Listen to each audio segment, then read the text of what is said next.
Perfect. So this will be your last live program then, or are you gonna keep doing it like this?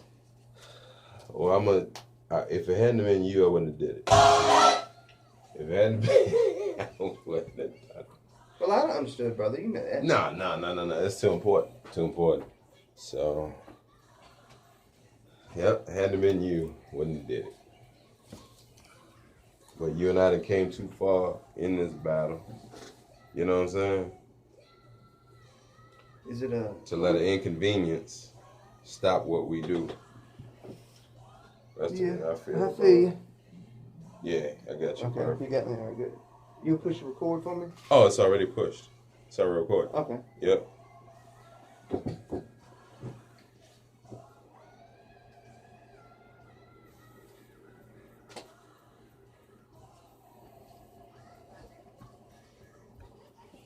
I'm gonna start this one too.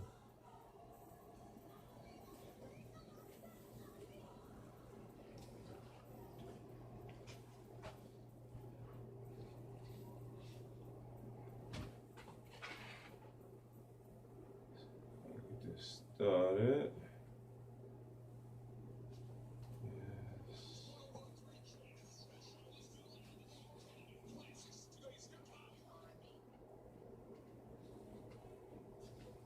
I'm gonna cut it on that. All right.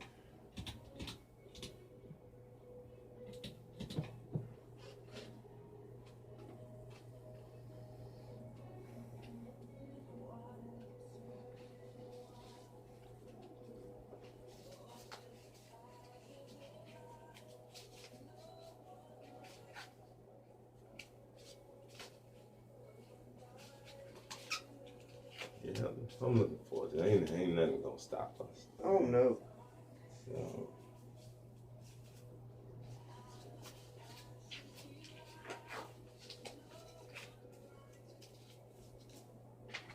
just make sure you talk close to the mic. You got it. With a full eye jump. Hey, look. All right. For all of y'all that's gonna be on here live, understand something. We do not possess the spirit of fear, but we do obey the laws of the land. So when the CDC and the health departments ask us to do something to bring out a message to keep everybody safe, that's what we do. So we both got gloves, both got face masks. I even got eye protection. All right. So I mean, it's troubling times if you allow fear to rule you, but you hear all about that on the body. All right, you still recording? I'm still recording. Hey, what's up, Jason? What's up, Stephanie? How y'all doing?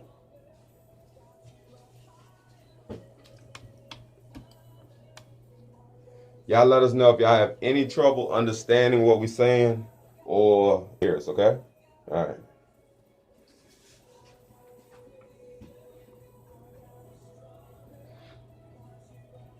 We'll come on 2 minutes. All right.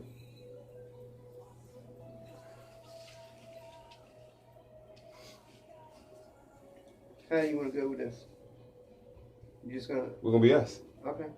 We're gonna be us. The day you and I stop being us, then man, Then we need to quit doing this. it's time to stop it all together. So we're gonna be us. Let the cards fall where they fall.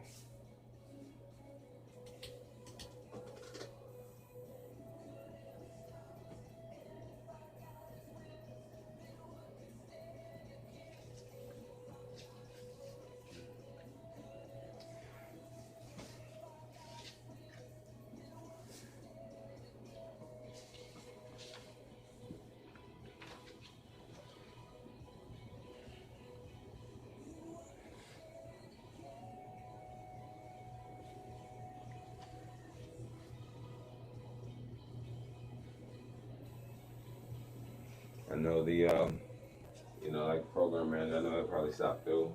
I know he listens and whatnot, so I want them to know that we're doing what we're supposed to. So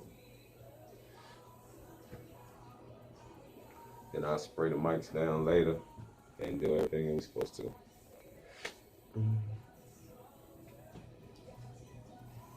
Cool.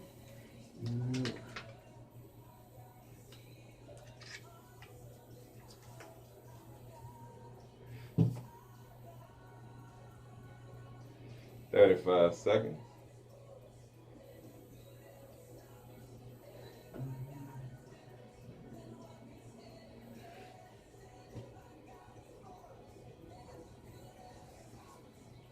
Seconds.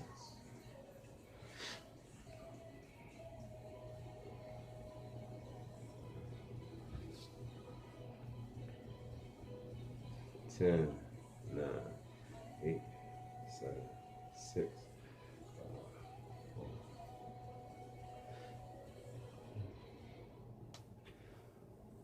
Welcome to all that are listening to the sound of my voice. This is the body. During the next hour, we hope that you will be moved, you will be enlightened, and most of all, we hope you find your place in the body. If my voice sounds a little muffled, it's because we're following universal precautions on the show today, where we have on the gloves, we have on the mask, I even have on eye protection. We have sanitizer, we have the spray, we got the whole kit and caboodle. Now, the first thing that I want you to understand about me and this gentleman that's coming on here is that we don't possess the spirit of fear, but we do obey the laws of the land, so we're being obedient to what the Bible tells us to do, okay? Now, I have my brother on here. Now, we might not look like brothers, but this is definitely my brother. He's been on here several times. Him and I tackled the difficult conversations that a lot of people don't want to talk about. And this is one of them. You're going to be surprised at some of the things that we say about this time that we're in. So, without further ado, David Roach, how you doing, my brother? I'm doing good, my brother. How we doing today? We're doing good. You and I know we haven't overcome this mask thing. You know what I'm saying? We was just in Walmart hugging, talking, and doing what you and I do. But this is what it takes for us to stay on air and make sure that we abide by the laws of the land. Yeah, that's what we got to do to get the message out. And we have to make personal sacrifices sometimes to ensure that you get the proper information out to the masses. So. Absolutely. Now, without further ado, we talking about the coronavirus, COVID-19 or whatever they choose to call it. COVID-19. COVID-19. All right. Now, biblically, for me, this has shown me what people really believe in. This tells me who people really serve, because when the rubber meets the road, you find out what you believe in. And a lot of people have found out that while you say, oh, I trust God and I believe, I understand the harmless as a dove, smart as the serpent. You know, I fully understand that. But a lot of people, Christians, have went to mass hysteria. Yes. Well, let me address that for a second. Yes, sir. So it's my belief that, as all things should be, especially with the gospel, we need to live a balanced life. Yes, sir. Okay? Too much to one side, either too much apathy toward this situation can cause a cascade into destruction. And too much caution to the other side can cause the same cascade into destruction. We, unfortunately, as a people, have we don't have a really one speed. That's right. So when something gets propagated, the society in general tends to go with the flow instead of going with what you know. Yeah. And us Christians, you know, let me be the first to tell you that we are not given, brothers and sisters, to a spirit of fear. And rest assured that this is one of the spirits that has been loosed upon the earth right now. Absolutely. As a spirit of fear. However, us Christians, it says in the very B portion of that verse that we are given to a spirit of love, of power, and here's where that balanced life comes in, a sound mind. And Romans 8 tells us that we're more than conquerors. We're more than conquerors. So I would encourage my brothers and sisters out there to live that balanced life. I mean, the Lord said a just weight is to his delight, and a false weight is an abomination unto him. So let's not get too far to one side or the other. Now, personally... Well, let me play devil's advocate for a second here, and forget the lack of the term because of the show that we have, but let me play the other side of it. Okay, with all the technology God has allowed us to have, okay, when somebody who I'm supposed to trust, the health department or the health issues in America, whoever controls it, right, tells me that this is an issue, this is a problem, how should I respond to that? Well, it's not far-fetched to say it is a problem. I mean, it's obviously a problem. It's just a matter of how much of a problem it is. Okay. This is a legitimate, let me just go on the record and say it's a legitimate real virus. There is no denying that. Now, is it much different? Now, let me go back to who I am for a second. Is it much different than the flu Absolutely. itself? Okay. It is my opinion, and I have studied this over the past few weeks. Many virologists. What is that? A virologist is someone who studies viruses in the human body and in nature. Okay. Many virologists but believe that this is unlike a naturally zoologically occurring virus. So it was man-made. It's a weapon. It's a bioweapon. Okay. That is my belief. Gotcha. And some of its structural integrity and some of its things that the virus is made up of indicates that. Okay. So this may not behave like the natural flu. Gotcha. I mean, I have a list of facts here about it we can get into if you like, but let's just say it possesses variables that naturally occurring viruses don't possess. Now, it makes it unique. I had a young lady, I had made a post on Facebook where I had said about the comparison between, like, look at this, look at the symptoms. You know, they're very similar to each other. And she was telling me why she disagreed. And I was like, okay, let me explain myself more. I haven't forgotten that at one time, chemicals were used as chemical warfare. And all the time, still do it. It always tells you don't forget the past, you know, because you're destined to repeat it. Mm-hmm. So we don't look at it like people like Hitler in the Cold Wars using Agent Orange and all these different things that went about back then. But at the same time, you got to realize that things were made that were put on the shelf until a later time.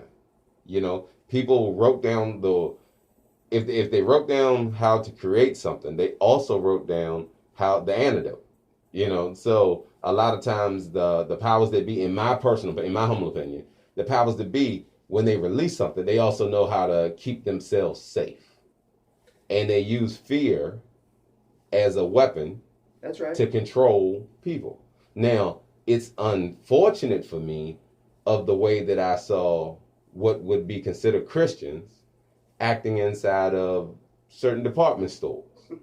Absolutely. And you and I were in there together. Sure. So absolutely. I mean, and then to hear the way that people talk about each other. So then you're finding out that your fear is greater than your commitment that you made on your knees. Now, let's look at that word fear for a second. That word is timidity, I believe, in the Greek. Mm-hmm. It means intimidation. Yeah. This virus doesn't intimidate me at all. Right. Fact of the matter is, if we didn't have to, by the FCC guidelines, be wearing this mask and gloves, I wouldn't be. Me neither. Me and you was hugging and dapping each other up in Walmart the other day. That's right. While everybody else was running around, pushing baskets. Okay. Yeah. So I believe we ought to give it its proper respect. Right. And not fear it. Right. But it's no different than, as far as the respect level I treat it with, as any other contagion. The contagion here, brother, that is the real killer, is this fear. Mm. This fear is going to kill more people than this virus will in our country. Yeah. We're a developed world, have a sound medical system. Mm-hmm. Now, statistically, this virus affects people disproportionately, depending on age and underlying health problems. Like most viruses. Like most viruses do. Mm-hmm. The things that make it unique is it has a long incubation period. Yeah, what is it? It lasts 48 hours outside of the. Well, that is how long it lasts right? on a surface outside, and that's just an estimate. Uh-huh. Incubation period means that you can be asymptomatic for up to some virologists are estimating up to 28 days. Oh, you mean a carrier? Yeah. Okay. Before you're symptomatic, knowing that so that you realize that you may have it. So that allows it to spread incredibly rapidly. Now you said something when you asked me about doing the show that kicked off to me is that preparation isn't paranoia. I believe I said that to you in Walmart. Yep. And that is as biblical a principle as salvation is. Okay. We find examples of that all throughout the Bible. I can tell you some right off the top of my head. Let's go. For example, Give Joseph, it to me. when they had the vision that there was going to be 7 years of famine, or 7 years of plenty followed by 7 years of famine, what did Joseph do? He stored up food, knowing that, hey, I got 7 years of good times here. Yeah. So I might want to just put a little back when we have a harvest. That way, when the rough times hit, we got it. Okay. Then you have go take it to the New Testament, the 10 virgins. Okay, 5 were foolish and 5 were wise. And what did they have? They had oil. So they had enough when the time came. Okay. Noah built an ark to the saving of his house. Yeah. God told him a flood was coming down the road, and he said, you might want to get ready for this thing. And he did. So preparation stops panic. Yes, it does. It stops panic because if you have some of these necessities, which I believe every Christian, just based upon circumstances that occur all the time. Storms come up, knock power out. Yeah. Things like this happen all the time where you might need a little extra supplies. You might need, I believe every Christian ought to have about 30 days worth of materials in their home to sustain in case life changes for them. Yeah. I don't think that's not panic. That is preparation. That's a very biblical principle. Well, let me ask you this, since you said biblical principles. How do we know that this isn't God's way of testing us to see who's really his children? Well, you should know that it is. I mean, that for me is an obvious point. Okay.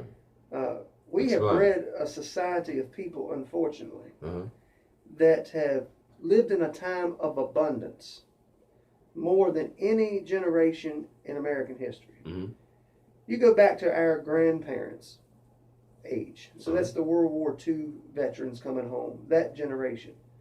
They're 89 years old and can still go out there and tend their garden. Yeah. They were tough people. Yeah.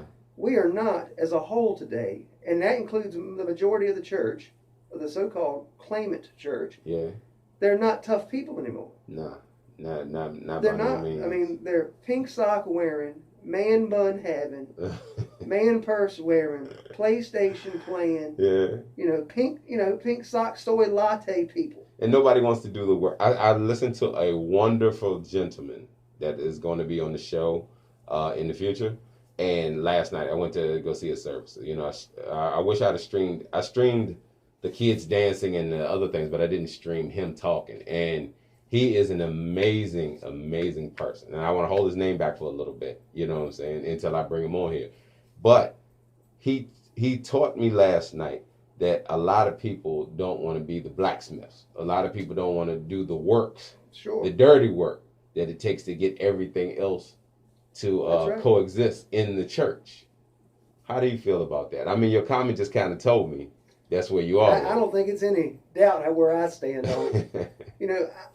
I grew up, as a kid in the 80s and a teenager in the 90s. Yeah. However, my mother and father raised me as if it was 1950.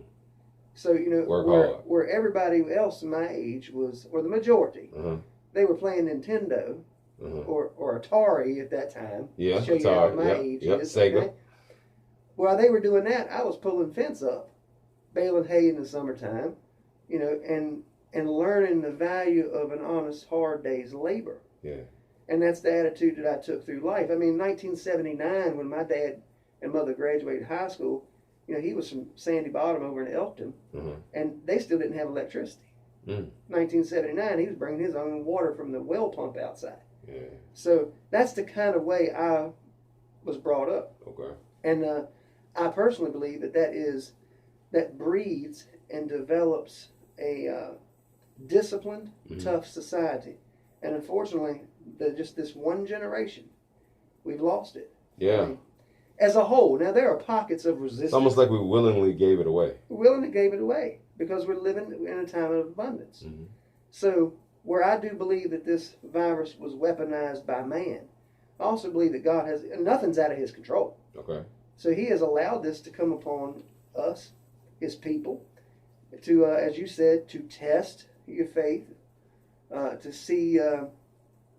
I think he's going to let us bring us to our knees, and I mean bring us to our knees as in come back to Him. Okay. Look, people. Well, let's take. I like that. Cry out to God. He said He will hear from heaven, forgive us of our sins, and heal our land. That's what he said. I want to touch on that more. Let's take a quick break right here, and I'm going to play Praise Him Now by Carrie Sheard. All right? This is Wild Gospel 2009. This is The Body on 101 Jams.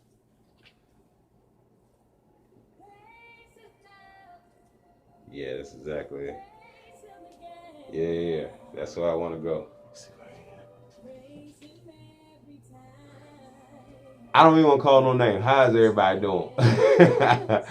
Yes. Yeah, we got plenty of streams on here. All right, so that y'all know it's not just me making him get dressed up. Like I said earlier, for those of y'all that are just now getting on here, him and I, neither one of us possess the spirit of fear in this situation, but we all called to obey the laws of the land, and the CDC and the powers that be in the radio world want us to be protected. You know, they want him to be protected. They want me to be protected. So gloves, face mask, sanitizer, you name it. All right. Anybody have any questions, man? Because while some people will sit there and won't ask any questions, the actions that we see y'all take on a daily basis right now tells us that you do have questions, that you do have fear, even if you don't want to call it that. So we're here. You know, we don't know everything, but we know what we know, and we stand on those things. Okay? So ask away. Absolutely. Yeah, we got good streams this morning.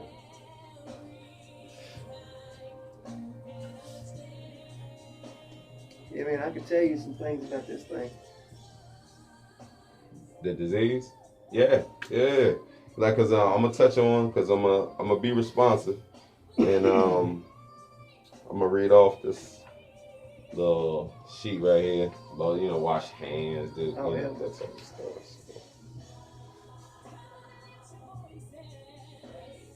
Yeah, I got all that stuff. I mean, that's stuff you ought to be doing anyway. It's common sense. That's what. Okay. All right. So that's how, like I said, that's how we're gonna talk to him. You know how you and I do, man.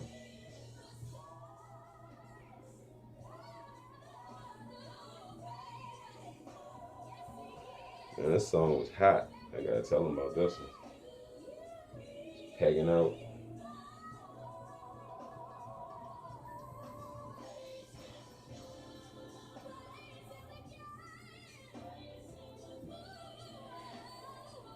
What's the biggest disappointment that you've seen out of everybody in this going through the situation? My disappointment doesn't come in their response to what's going on. I expected that. From the normal everyday person, or from the people that's telling us what to do? Oh, from the everyday person. The response from our officials on different levels is, in my opinion, very appropriate. Okay. And some of it's not appropriate. Yeah.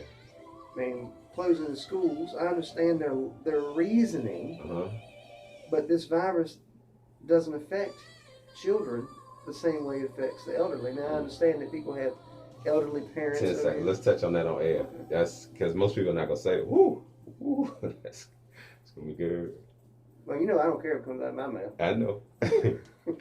This is the Body on 101 Jams, where I am speaking with my brother David Roach about the coronavirus, the way that we're handling, how Christians should conduct themselves. And now, him and I were having a good conversation that we just got started before I came back on air that I want to touch on. Now, certain things when it comes to this virus, I want to tell you is basic common knowledge that you should be doing every day. Wash your hands. Wash your hands, sanitary. We know that a lot of things are spread because a lot of people go to the bathroom, come straight out, don't wash your hands, work on the car, grab something from a fast food place, eat. I mean, you do a multitude of different things that put yourself in jeopardy every single day. Avoid close contact with people who are sick. It's basic knowledge. Avoid touching your eyes and nose and mouth. For those that of you that don't know, the skin is a protector of everything inside your body. These are the entry points of where any disease or any sickness can get into. Isolate yourself a little bit. Stay at home when you're sick. I know we always want to be connected with everything. You have your cell phones, you got social media, you got all these different entities that'll let you know what's going out there while you heal yourself up. There's nothing wrong with that. Now, this is a big one for me. I own a barbershop. Mm-hmm. People do not cover their mouth when they sneeze or when they cough. Like, the whole sneezing your elbow and stuff is a rarity now. People will just cough. They don't care. Clear their throat. I don't know when that became cool, but it's something that I see all the time in the barbershop before the sickness came about. So, clean and disinfect frequently touch objects. You should be doing that anyway. You just should. Cleanliness is next to godliness, is what they used to tell me when I was a kid. Yeah, that's what they say. Now, let's get to today's time. The governor has said no kid go to school for 2 weeks. Do you agree with that? Well, there's two schools of thought on it. Children are little germ factories anyway. Yep. All right, so that's their rationale behind doing it. Mm-hmm. There's going to be ramifications to that, though. Okay. How so? The economic effect is going to be catastrophic. Yeah. Not everybody's getting paid through this. The economic effect on us as a nation based upon this virus is going to be catastrophic too. Because of the fear nature of it. Yeah. Look at the Dow Jones Industrial Average. Had its single largest one-day sell-off since 1987, the crash. I mean, it's going to affect people's jobs. Yeah. I mean, think about people that's a big one for who me. were not prepared for school closures. What are they going to do? That means one parent is going to have to stay home, or they're going to have to find childcare. Yeah, or send them to the grandparent, which is the one who's most likely to be affected by the sickness anyway. Of course. See, this virus, as far as we know, most virologists, I was reading a study out of Harvard, it does not affect children, let's say above 3 years old up to, in their teenage years, does not affect them the same way. Unless they have upper respiratory issues. Unless they have an underlying health issue such as blood pressure, diabetes, obesity, which unfortunately most of the nation is. Yep. So that is the things that exacerbate the problem of this virus. Okay. So my personal opinion is that, I would not have closed the schools, but I am not the governor. So that's my personal opinion. Yeah, I know with, you know yourself, over the past year, I went on a mission to lose a lot of weight because I found out that I had an underlying health problem that I never knew I had. So that's right. I know Monday, my children and I are taking the mission. I have a son that lives in Atlanta, goes to college down there. I have children up here that's into sports. So Monday, anybody that follows me on Facebook, they'll see us start to work out as a family because becoming more healthy builds your immune system. Sure. So if I'm going to tell people what to do or what I believe will help them get healthier, I might as well show them. Sure. So instead of me leading everything, it'll be my children leading. So we'll post a video and then we'll hope to tag another family and they post a video and then They'll tag somebody else and they post a video, and then maybe for this next 2 weeks, we can start some type of health kick that we don't worry about next year about obesity being such a big problem. That's very biblical too. Once again, bodily exercise profiteth little. That's what it says. Yeah. It does profit you. Your body is a temple. That's right. To take care of it. This is going to be the best defense. This is what I've been telling people against any virus, not just this. Okay. Now I can get into some of the spiritual connotations of this if you like. I would. But there's 4 vitamin supplements that you can take every day that boost your immune system, make it supercharged. It's vitamin C, D3, K2, and iodine. Say that one more time. Iodine. Wait a minute. What do you mean iodine? Iodine. It's a vitamin. No, I didn't. Didn't they used to use it for like cuts and? That's iodine. But there is an iodine that you can take orally. Really? That is a vitamin supplement. Matter of fact, your thyroid makes about 2.5 milligrams of it, and that is what zaps viruses when they pass through your system and kills them. Is iodine. That makes sense. Mm-hmm. People who have shellfish allergies can't take it because it'll cause a reaction, cause anaphylaxis. Okay. And by no means are we telling y'all to go out here and get this stuff. What we're saying is these are things that do work. So consult your physician. My family's been taking it for months because I saw this coming a long time ago. Yes, you did. Yes, you did. You had a vision. Yes, I did. Sure did. Some time ago about this. Why don't you tell us about that? Okay. Hey. So March 1st, 1 o'clock in the morning, I had a vision from the Lord, and I was standing in my living room, and I saw 5 baskets appear in my dining room. And I walked to the first basket, and the first basket was empty. And I heard a voice say, "Fill this basket first. This basket is to be filled with spiritual things, prayer, fasting, Bible study, praise and worship." And a sign appeared over top of the basket that said Bible. I went to the second basket, and the second basket began to fill up from the bottom with food and water. And over top of the basket there was a sign that said beans. And I went to the third basket and looked in. And in the third basket, it started filling up with items that you may need to protect your house. And over top of that basket was the word bullets. I went to the fourth basket and I saw it filling up from the bottom, and it was Band-Aids was the word over the basket, and it was medical supplies, medicines that you may need, Motrin, Tylenol, over-the-counter stuff.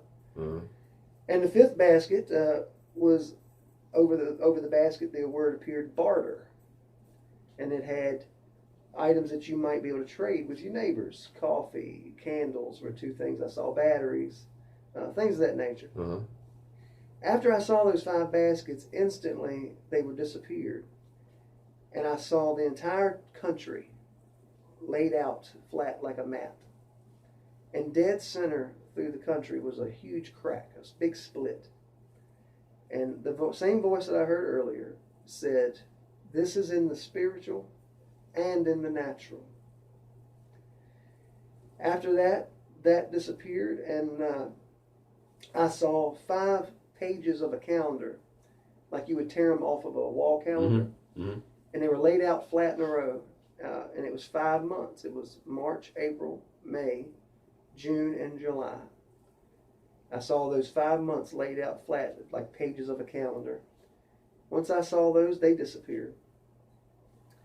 After they disappeared, I instantly began to see 3 stories from the Bible play out right in front of my face, like I was there watching it. And the first one was Joseph in the 7 years of plenty and the 7 years of famine. The second one was the 10 virgins. 5 were wise and 5 were foolish. And the third one wasn't so much as a story as I saw 1 page of the Bible, and I couldn't make out the numbers. I had to look it up later. I couldn't make out the numbers, but I saw 1 page, and I heard that same voice that I've heard in the rest of this vision say, "A measure of wheat for a penny, and a measure of barley for a penny. And see thou that thou hurt not the oil of the wine," which of course is Revelation 6:6. Okay. And after I saw that, I came back to myself, if you will, and when I looked at the clock, it was 3:38 a.m., 2.5 hours had passed, and I couldn't account for it where that time went. So as I looked at the clock at 3:38, I said that's got to be significant. So I pulled up all Bible verses that have 3:38. Yeah. And the first one I read was Lamentations 3:38, which was my sermon for that day before I even had this vision. So that's what I saw March 1st. And I started telling my family. I passed it on to people at the church that Sunday morning. It was a Sunday morning when I got that. And since then, we've been taking the necessary precautions, and it seems like everything has worked out just like I saw so far. Yeah. 5 baskets. The number 5 represents grace biblically. 5 baskets, 5 months, grace twice. All I could get into it a whole lot more, but that's in general, that's what I saw. Now, because of different things that we do on a natural level, how we make our money. One of the fears that you see on social media is because of the route that we're going, martial law being a possibility. It's not even a possibility. It's a probability. I mean, it's happening in New York. There was a whole town quarantined by the National Guard, New Rochelle, New York. Yeah. Nobody in, nobody out. That, in effect, is martial law. What does the Bible say about things of that nature? Like, because everything goes in cycles. Sure. Everything goes in cycles. So there were parts of the Bible, Old Testament. I'm not so much sure about New Testament, where when tragedy, so to speak, happens, certain things will happen or allowed to happen. Well, just in the Old Testament, let's take that for example. In dealing with Israel, when people would get sick, God had quarantine laws. He said you are to put out without the camp for X number of days. You're to shave your head. You're to burn your clothes. You're to do X, Y, and Z depending on what the situation was. Yeah. So some of this that is being done is appropriate to make sure that this is not spread as rapidly as it could, because it is very contagious. Yeah, especially since you said that, because I'm in the healthcare field, men, your beards are nasty if you don't take care of them. If you allow them to go just, hey, I get up, it keeps me warm, it's cool looking, women like it, this, that, and other. If you don't take care of your hygiene when it comes to your beard, there is a lot of things that can live within a man's beard. Oh, yeah. I use a sandalwood beard wash every day, 2 or 3 times a day. Every time I wash my face. Gotcha. To make sure I clean my beard and I brush it and all. That might sound a little vain, but Mama likes it. Yeah. You know what I mean? No. I mean, and that's a big thing. Most men started growing beards nowadays because they saw it to be cool. Sure. They saw the attention that other men were getting because of women. Sure. That had beards. It is what it is. Masculinity. It's masculinity. Yes. And I'd rather you have a beard and be a man than be clean shaven and act like a punk. I got you. But that being said, like, certain principles about hygiene are full circle, whether we're talking about the Bible or everyday common sense. Sure. Certain things when it comes to... It's a balanced life, It's right? a balanced life. That's what we talked about from the first start of this conversation. Yes. Now, I will say to you, because I don't know how much time we got left, but I wanted to make sure 18 minutes. I wanted to make sure I got this out. This is a spiritual battle, people. Okay? Brothers and sisters, make no bones about it. And what happens in the spiritual realm manifests itself in the natural realm. You see, our reality that we walk in every day is actually a byproduct of what's happening in the heavenlies. And we are wrestling against principalities here. Okay. All right? This how do we, because I know some people are babies in Christ. How do we tell them about, a lot of people don't know about, battling this stuff in the spiritual form. Well, they don't know how to pray. They don't know what to pray for. How do we tell them how to get started? Because I know I was at that point one time before. I know I wanted to do right by God, right. Even though my life may have looked like I didn't do anything that pertained to God in any form or fashion. But I didn't know how to pray, especially when something like this is going on, because most people just want to be part of it. Like, one of the things that make me the most upset about this virus is that people are looking to be survivors of it. Like, when you see how the media is putting people, this person was a survivor of it, this person is a survivor of it, and then people are like, come test me, I need to be tested, I coughed, my throat hurt, like automatically they're just putting themselves over to the corona side of everything. Not, it's flu season, it's just, you could have a type A or type B strain flu, and I don't understand why people want to be part of such a catastrophic thing every single time we have something. As this thing progresses, that attitude's going to change. People are not going to want to be a part associated with this. I assure you of that. Yeah. Okay. Now I have identified, and you asked how people get started. First is knowing what you're dealing with. Okay.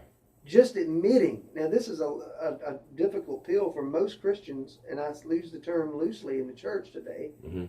To accept is that there is a spiritual fight. I'm gonna say most of the Christendom, if you will, they don't even believe in the enemy hardly anymore. I mean, you take statistical polls, 70-some% don't believe in angels. I mean, so you have to first acknowledge that there is a spiritual battle going on. Yeah. Step one. When it comes to prayer, talk to God as you would talk to your friend. Have that relationship with him. Have that relationship with him. There's no perfect prayer other than the Lord's Prayer, with the way he modeled how to pray. Okay. I would submit to you Christians to first give him honor and praise for what you've already done for you, which is many things, both seen and unseen. Yeah. Yeah. Repent of your sins, because guess what? You still got them. Even if you're saved, you do them every day, in thought and or deed. Yeah, no man's perfect. Okay, no man's perfect, okay? We all war against that. Take those two issues to him, get yourself right with him, and then put your petition before him. Ask it, say, if you want to be protected against, illness, then say, hey, I want to be protected against illness. Yeah, the Bible tells you, get not because you ask not. That's right. It said, and when you ask amiss, that you might consume it upon your own lust. So some people ask the things that they ain't got no business asking for. Yeah. You see what I mean? Yeah. But that is not one of them. Yeah.